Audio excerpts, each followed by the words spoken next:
Hello and welcome to another top 10. Today I thought I'd try something different and actually be on camera for a top 10 instead of just narrating them. But as I'm starting this, I'm noticing a problem with my camera. So just 1 second, let me try and fix this. See, that's a million times better. I don't know what was going on with my camera before, but problem solved! In today's video, I discuss my top 10 horror franchises. I love horror, and horror is a genre that knows how to push out a sequel and build a franchise you never asked for or even know exists half the time, but sometimes what they come up with is glorious, so let's kick this off with my number 10. Number 10 franchise is Halloween. The series consists to date of 11 films released since 1978 with 2 more films in the works. The franchise has spawned novels, comic books, video games, and a never-ending merchandise. The series mostly follows notorious serial killer Michael Myers, who began his killing spree as a child and continued into his adult years. While he will kill any who come near him, his primary focus throughout the series has been his younger sister Laurie and any other living relative. The series is full of remakes and reboots, and the series being started again in different ways or attempting to go in different directions. This multi-million-dollar franchise began as an independent horror film born from the minds of John Carpenter and Deborah Hill from a budget of $300,000, and from that grew into one of the most well-known and popular horror franchises and creating one of the most iconic horror villains of all time. While the films and timeline are far from linear and most of the films gives you little to no understanding of the mind of Michael Myers, the fact that something so popular and famous came from a simple idea and hardly any money is inspiring. People today still tend to look down upon indie horror films, comparing them to their big budget counterparts, but most who do have no idea that this franchise began as an indie horror film, showing that if you have an idea and determination, you can make anything happen, including building a horror empire. Number 9 franchise is Hatchet. The series consists of 4 films released between 2006 and 2017 with the potential for a 5th installment. The series has even spawned a series of comic books. It's centered around a New Orleans urban legend figure, Victor Crowley, a deformed man who butchers those who venture into his swamp as retribution for his death many years ago. One of the popular features of this series is its appearances of numerous iconic horror actors. It's far from the greatest series on the planet, but it is undeniably a fun time. These are slasher films not created for terror or shock value, but to entertain the masses, especially horror fans who love a good horror cameo and ridiculously elaborate kills, of which this film has an abundance of. It's one of the rare times I find myself eager for another film. My number 8 franchise is Insidious. The series consists of 4 films released between 2010 and 2018, with a 5th film and sequel announced in 2020, supposedly to be directed by Insidious star Patrick Wilson. The films mostly center around characters being haunted or plagued by demons or spirits who reside in a hellish realm beyond the astral plane known as the Further. The series was kick-started by my 2 favorite horror minds, James Wan and Lee Winnell, fellow Australians who on their own do amazing work with the genre, but when they come together become a dynamic horror duo. I love the film's world-building abilities, and though every now and then I find many plot holes, for the most part the way they've been able to weave the films together in such creative ways keeps me hooked. The tone is consistent from film to film, but what adds to my enjoyment are the hidden surprises layered into each film, whether it be hidden ghosts or clues. It's like a fun horror version of Spot the Difference. Number 7 franchise is The Exorcist. Based on the 1971 novel of the same name by William Peter Blatty, the series consists of 5 films released between 1973 and 2005 and a 2-season TV series that ran from 2016 to 2017. The film series and first season of the TV series follow various characters battling an ancient demon named Pazuzu. In 2020, it was announced that a reboot of The Exorcist was in the works, which I disagreed with. This was later changed, and instead, studios are developing a film that will act as a direct sequel to the 1973 film, of which I have mixed feelings about. The films lack a lot of consistency. The origins and nature of its central villain tend to vary from film to film. It's a film series where I find the best way to tackle each film is as individuals. You have to look at them as single entities and not a collective, because if you try to examine them side by side, you find a number of inconsistencies. Nevertheless, I am a fan of the franchise. I enjoy the story, the breakthroughs it made. I love that the film is preserved by the Library of Congress as part of the National Film Registry, because love or hate the film. The film was very significant and monumental upon its release. There's so much we can study about it, not just in the film itself, but the marketing, the diabolical and extreme tactics and lies fed to the masses to promote this film are on a level that just adds to the fascination I have with this film and franchise. Number 6 franchise is Blade. Based on the fictional Marvel Comics superhero of the same name, the franchise consists of 3 films released between 1998 and 2004. In 2006, a TV series was launched set after the events of the 3rd film. It ran for 1 season before being cancelled. In 2019, Marvel Studios announced the character is getting a reboot with plans to integrate Blade into the Marvel Cinematic Universe, specifically as an installment in Phase 4. Not much is known right now, except Mahershala Ali will be taking up the Blade torch following in the footsteps of Sticky Fingers and Wesley Snipes before him. I personally love the Blade character, and the Blade films are some of my most favourite vampire films, and Wesley Snipes nails the role fantastically. There is a great deal of mythos in the Blade films. The problem is most of it doesn't overlap, and instead it does its own thing, which makes the trilogy overall feel a bit discombobulated, but that's nothing compared to the TV series, of which it took me 2 days to watch the pilot, and after that I was out. I'm excited for the future of Blade, but at the same time it's so hard to picture anyone but Snipes in the role. Number 5 franchise is Scream, consisting of 4 films released since 1996 with a 5th film in the works and a TV series that ran for 3 seasons from 2015 to 2019, with the 3rd season being a reboot of the first 2 seasons. The franchise also includes video games and endless merchandise. Inspired by the real-life case and crimes of the Gainesville Ripper, the Scream films primarily follow Sidney Prescott and her battles against a succession of murderers who adopt the guise of Ghostface to stalk and kill their victims.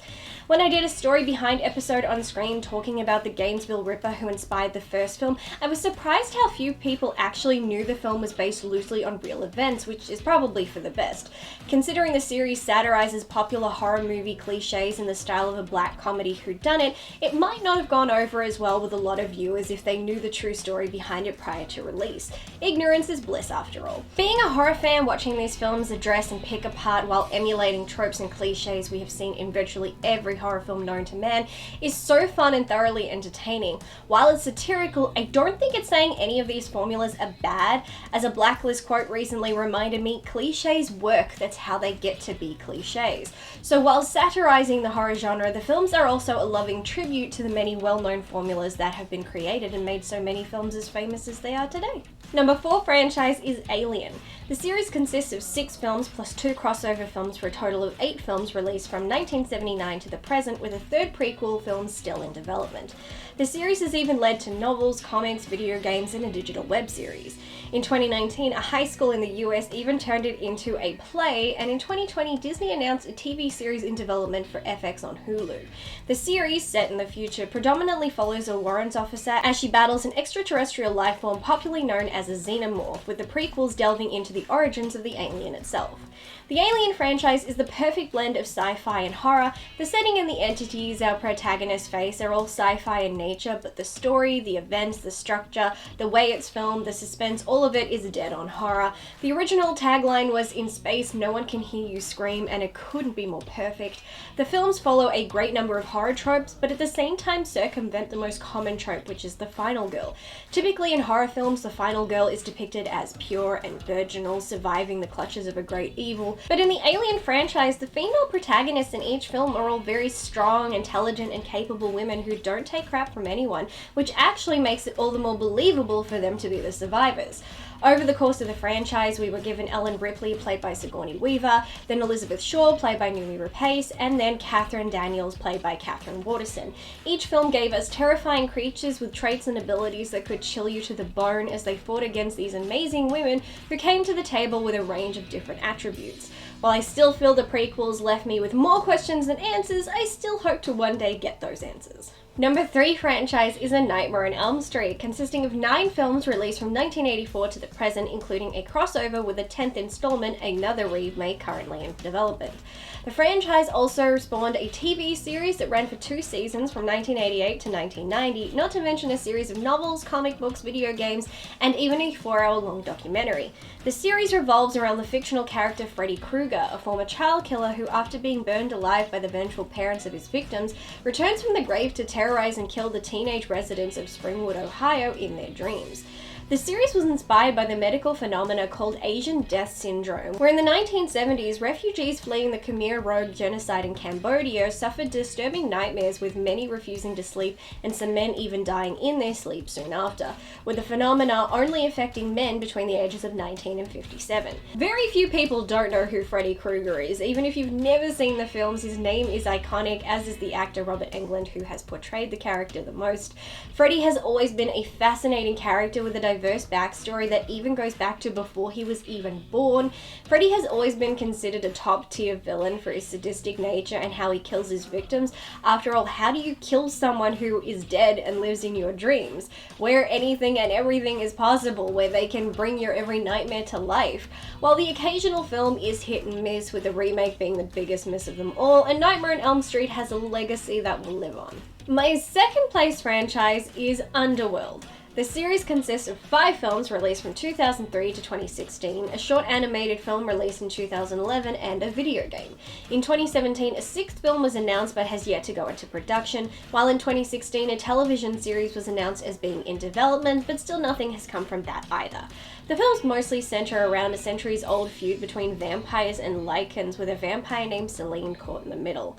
While the films mostly received negative reviews from critics outside of Blood Wars, which I found to be average, I thoroughly enjoyed the franchise, mostly for its mythology and world building.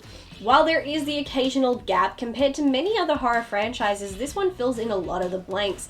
It gives you a complete background and history of the origins of both vampires and lycans, and many of the film's central characters. Between flashbacks, prequels, and time jumps, the films for the most part are doing a very good job at telling the audience about this world, how it operates, and why, and I absolutely love that. To top it off, this is all done to non-stop action scenes with Kate Beckinsale at the heart of most of them, so between detailed mythology and kick-ass action, this film does wonders for my serotonin levels. Speaking of serotonin, my first place franchise goes to the Conjuring universe. The Conjuring universe consists of 7 films released from 2013 to the present, with an 8th film set for release in 2021. It also has 2 additional films currently in development and 5 already existing short films. The films present a dramatization of the supposed real-life cases of Ed and Lorraine Warren, paranormal investigators and authors associated with prominent yet controversial cases of haunting.